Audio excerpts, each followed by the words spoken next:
Alice, reaction lang po on ICI naming Senators Bato de la Rosa and Bongo, among others, as co-conspirators on the bloody drug war during the Duterte administration. And pwede po ba itong dumaan sa local courts, ang arrest warrant, if Interpol ang magpapatupad? Again, yung una niyong punta, no? Reaction lang po. Regarding sa pagsama ng pangalan nila? Yes po. Okay.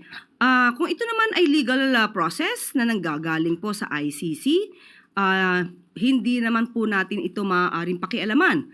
Dahil ang kasong yan ay naisampa noon pa, 2017, at hindi pa po Pangulo, si Pangulo Marcos Jr. So kung dadaan sa proseso, yan naman po ang nais ng pamahalang ito. Ang ginagawa ng pamahalang ito ay dumadaan lahat sa proseso.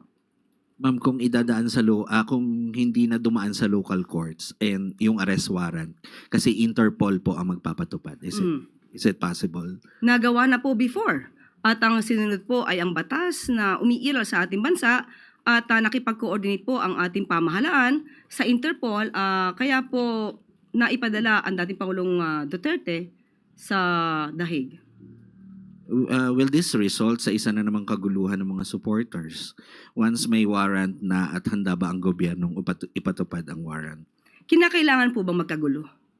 Kung ang pagsisilbi po nito, ang sisilbihan ay ang hustisya.